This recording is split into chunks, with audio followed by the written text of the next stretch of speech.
नंद गांव में इंद्र यज्ञ तैयारी चल रही थी। प्रभु नंद गांव जब पहुंचे तो देखा कि सारे नंद गांव में इंद्र यज्ञ की तैयारी हो रही है। 56 भोग बनाए जा रहे हैं, 36 प्रकार के व्यंजन बना रहे हैं। कृष्ण ने नंद बाबा से पूछा, बाबा आज ऐसा कौन सा उत्सव होने जा रहा है जिसकी सब तैयारी हो रही है? भगवान बोले कि इस यज्ञ का फल क्या है और ये किस तरह संपन्न होगा, आप मुझे बताइए। नंद बाबा थोड़ी देर चुप रहे, फिर बोले कि बेटा, यह उत्सव भगवान इंद्र के लिए हो रहा है, क्योंकि वर्षा के राजा इंद्र है और जब बारिश होती है तो हमारी फसलों को पानी मिलता है, जिससे हम सब ब्रजवासी फूलते और फलते हैं। क्योंकि जल के बिना जीवन संभव नहीं और वर्षा बिना किसी का फलना फूलना संभव नहीं है।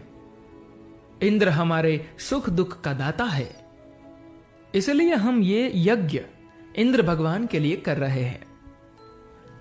भगवान ने सोचा कि घर में भगवान बैठा है और कर रहे हैं इंद्र की पूजा। भगवान बोले कि इंद्र हमारे सुख दुख का दाता नहीं है, सुख दुख के दाता है हमारे कर्म। कर्मण्या जायते जंतुः कर्मणो प्रलीयते, सुखम दुखम भयम क्षेमम कर्मण्येवाभिपत्यते। भगवान कहते हैं आप इंद्र यज्ञ बंद कर दो। भगवान कहते हैं जो व्यक्ति जैसा कर्म करता है वैसा उसको फल मिल जाता है, इसमें इंद्र कुछ नहीं करता है। इंद्र का कोई लेना देना नहीं है, क्योंकि इंद्र को अभिमान हो गया था और भगवान को अभिमान पसंद नहीं है। भगवान चाहते हैं कि मैं इंद्र को पाठ सिखाऊं। नंद बाबा बोले कि फिर हम किसकी पूजा करें? हमने जो 56 भोग बनाए हैं उनको कहां प्रयोग में लाए? भगवान बोले कि हमारे देवता है ये वन, वृंदावन, गोवर्धन पर्वत, हमारी गौ माता, जिससे हमारी और गौओं की आजीविका चलती है। आप ऐसा यज्ञ करें जिससे स्थानीय ब्राह्मण और गोवर्धन पर्वत संतुष्ट हो सके। कृष्ण की बात सुनकर नंद बाबा बोले कि बेटा, तुम कह रहे हो तो मैं स्थानीय ब्राह्मणों और गोवर्धन पर्वत के लिए एक और यज्ञ करवा देता हूं, एक आयोजन और रख देता हूं, पर तुम मुझे ये इंद्र यज्ञ करने दो, नहीं तो इंद्र भगवान नाराज हो जाएंगे। भगवान बोले कि पिताजी विलंब ना कीजिए, शुभ काम में देरी कैसी? जैसा मैं कहता हूं आप वैसा कीजिए। आप गोवर्धन पर्वत और स्थानीय ब्राह्मण को संतुष्ट कर दीजिए। आपने जो कुछ बनाया है, चावल, दाल, हलवा, पूरी, पकौड़ी, खीर, रसगुल्ला और लड्डू, सभी ब्राह्मणों और गोवर्धन पर्वत को भोग लगाइए। सभी गोवों को सजाकर अच्छा चारा दीजिए, ब्राह्मणों को दान दीजिए, कुत्तों और चांडालों को भी प्रसाद दीजिए और तुरंत ही गोवर्धन की पूजा प्रारंभ कीजिए। इस प्रकार भगवान ने इंद्र की पूजा बंद करवाकर गोवर्धन की पूजा करवाई। सभी ने गोवर्धन पर्वत को भोग लगाया। गोवर्धन पर्वत भी सभी व्यंजनों का और 56 भोग का बड़ा आनंद ले रहा है। सभी ने गोवर्धन को प्रणाम किया। गोवर्धन पर्वत में स्वयं भगवान श्री कृष्ण जाकर बैठे हैं। एक रूप से खुद पूजा कर रहे हैं, दूसरे रूप में उनकी ही पूजा हो रही है।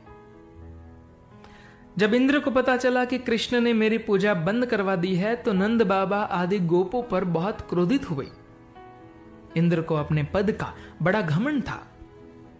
उसने सोचा कि मैं ही इस त्रिलोकी का ईश्वर हूं। इंद्र ने क्रोध से तिल मिलाकर अपने सांवर्तक मेघों को ब्रज में वर्षा करने को कहा। इंद्र की आज्ञा मांगकर प्रलयकारी मेघों ने मूसलाधार पानी बरसाकर सारे ब्रज को पीड़ित कर दिया। चारों ओर बिजली चमक रही है, बादल आपस में टकरा रहे हैं, तेज आंधी के साथ साथ बड़े बड़े ओले भी गिर रहे हैं। खंभे के समान मोटी मोटी बूंदें गिर रही है। ग्वाल बाल गोप पशु पक्षी और बच्चे सभी ठंड से ठिठुरने लगे। सभी भगवान कृष्ण के पास आए हैं और बोले कि भगवान हमारी रक्षा करे। भगवान मन में सोचते हैं कि मैं इस ब्रज का रक्षक हूं, और यह सारा ब्रज मेरे आश्रित है। मैं अपनी योग माया से इसकी रक्षा करूंगा। आज ब्रजवासी कह रहे हैं कि गोपाल, जब से हम आपके चरणों में आए हैं तब से हमारा भाग्य खुल गया है। आज ब्रजवासी जब भगवान के चरणों में आए तो सभी ने कहा कि लाला हमारी रक्षा करो। भगवान आगे आगे भगवान है और पीछे पीछे ब्रजवासी है। सभी अपने गौ धन को लेकर जा रहे हैं। अपने ही स्वरूप गिरिराज महाराज के पास पहुंचे तो भगवान ने गिरिराज महाराज को प्रणाम किया और अपने बाएं हाथ की कनिष्ठा उंगली के ऊपर गिरिराज महाराज को धारण कर लिया। सभी को भगवान ने कहा, तुम कोई भी भयभीत मत हो। तुम सभी अपने गोधन को लेकर गिरिराज जी के नीचे बैठ जाओ। बहुत तेज मूसलाधार वर्षा हो रही है। हाथी के सुंड बराबर पानी की एक बूंद गिरी है, जिसका दर्शन आज आप भी कर सकते हैं। सभी ब्रजवासी एक टक श्री कृष्ण जी का दर्शन कर रहे हैं। जब 3 दिन हो गए तो ब्रज रानी यशोदा सभी ब्रजवासियों से बोले कि देखो ब्रजवासियों, मेरो लाला कितना छोटा है और 3 दिन से गोवर्धन धारण किया हुआ है। तुम सभी जरा सहारा तो लगवा दो। कुछ नवयुवक अकड़ कर खड़े हुए और बोले, हाँ हाँ मैया, क्यों नहीं, हम सभी सहयोग करेंगे। सभी ब्रजवासियों ने अपनी अपनी लाठी ली और गोवर्धन के नीचे टिका दी और कृष्ण से कहते हैं, देख लाला, ये मत सोचो कि तू अकेले ही उठा रही हो है, हमने भी अपने अपनी लाठी लगा रखी है।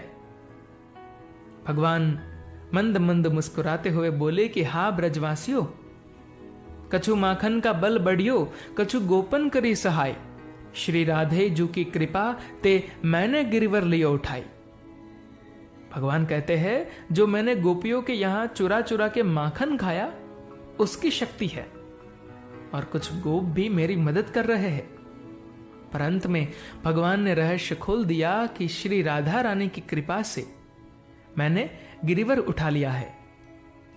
इस लीला के पीछे कोई शक्ति काम कर रही है तो वह है हमारी राधा रानी। 7 दिन तक भगवान ने गिरिराज जी को धारण किया, फिर वहीं पर विराजमान किया और पूजा की।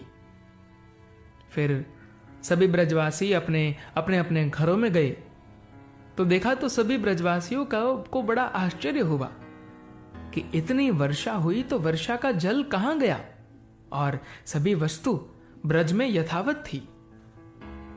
भगवान मुस्कुराए और मन में सोचने लगे कि यदि मैं इनसे ये कहूंगा कि मैंने ब्रज के चारों ओर शेषनाग और सुदर्शन चक्र को लगा रखा था, शेषनाग ने ब्रज में पानी आने से रोक दिया और सुदर्शन चक्र ने पानी को सोखा, तो ये ब्रजवासी मेरे बात पर यकीन न करे, क्योंकि ये मुझे ईश्वर नहीं मानते। ये तो मुझे कहते हैं कि कन्हैया तो मेरो यार है। भगवान बोले कि कल तुम सब ने गिरिराज महाराज को भोग लगाया पर किसी ने पानी पिलाया। सभी बोले कि तेरे गिरिराज ने 56 भोग और 36 व्यंजन खाए और पूरी टोकरी की टोकरी हजम कर गए। गिरिराज सच कहे तो हम पानी पिलाना भूल गए। भगवान बोले कि सच बताओ, वर्षा का जल कहां गया? ब्रजवासी बोले, हां कन्हैया बताओ ना। भगवान बोले कि जितना वर्षा का जल था सब गिरिराज महाराज पी गए। ब्रजवासी बोले कि बात तो एकदम ठीक है कन्हैया, तुम बिल्कुल सच कह रहे हो, क्योंकि जो ज्यादा खाएगा तो पानी भी तो ज्यादा पिएगा ना। इस प्रकार भगवान अपने ब्रजवासियों के साथ लीला कर रहे थे। धन्यवाद।